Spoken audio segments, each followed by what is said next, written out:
Hello అండి, అందరూ ఎలా ఉన్నారు? ఈరోజు మనం చాలా టేస్టీగా మన ఇంటి స్టైల్లో రొయ్యల ఇగురు ఎలా తయారు చేసుకోవాలో చూద్దాం.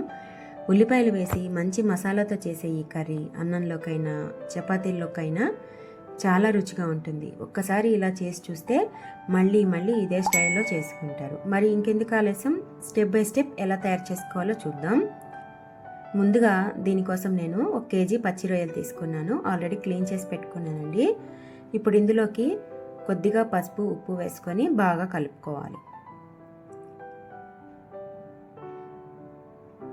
ఈ విధంగా బాగా కలిపిన తర్వాత స్టవ్ మీద గిన్నె పెట్టుకొని సన్న మంట పైన మూత పెట్టేసి 5 నిమిషాల పాటు ఉడికించుకోవాలి. 5 నిమిషాల తర్వాత చూస్తే మనకి రొయ్యల్లోంచి వాటర్ అంతా కూడా పైకి వచ్చేసి ఉంటుందండి. ఈ విధంగా ఇప్పుడు మంటని హై ఫ్లేమ్లో పెట్టుకొని ఆ వాటర్ పూర్తిగా ఇంకిపోయేంత వరకు 5 నిమిషాల పాటు ఉడికించుకోవాలి. ఇలా ముందుగా ఉడికించుకోవడం వల్ల రొయ్యల్లో ఉండే పచ్చి వాసన పోయి కర్రీ చాలా టేస్టీగా వస్తుందండి. ఇప్పుడు రొయ్యలన్నీ ఉడికిపోయినాయి కదా, మసాలా ప్రిపేర్ చేసుకుందాము. దీనికోసం నేను ఎండు కొబ్బరి ముక్కలు, వెల్లుల్లి రెబ్బలు, ధనియాలు, లవంగాలు, అల్లం తీసుకున్నాను. వీటిని మెత్తగా గ్రైండ్ చేసుకొని పేస్ట్ లాగా తీసుకోవాలండి. మసాలా గ్రైండ్ చేసి పక్కన పెట్టుకుందాం.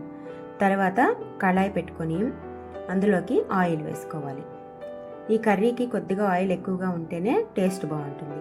ఆయిల్ బాగా వేడైన తర్వాత 3 పచ్చిమిర్చి సన్నగా తరిగిన వేసుకున్నాను. అలానే మీడియం సైజు ఉల్లిపాయలు 3 తీసుకొని సన్నగా తరిగి వేసుకున్నాను. ఉల్లిపాయలు లైట్గా గోల్డెన్ బ్రౌన్ కలర్ వచ్చేంత వరకు వేయించుకోవాలండి.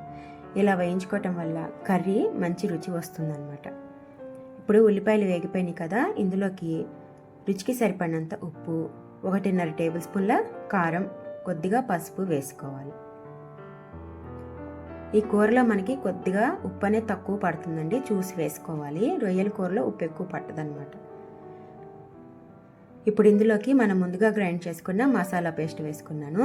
కొద్దిగా మసాలా వేసుకున్నానండి, కొద్దిగా తీసి పక్కన పెట్టాను. ఇప్పుడు ఈ మసాలా మొత్తం కూడా ఒక్కసారి బాగా కలుపుకోవాలి. 2 నుంచి 3 నిమిషాల పాటు ఫ్రై చేస్తే ఆయిల్ పైకి తేలుతుందనమాట. ఈ విధంగా అప్పుడు మసాలా బాగా వేగినట్టు తెలుస్తుంది మనకి. ఇప్పుడు ముందుగా ఉడికించి పెట్టుకున్న రొయ్యలు వేసి మసాలా మొత్తం బాగా పట్టేలాగా మరొక 2 నిమిషాల పాటు కలుపుకోవాలి.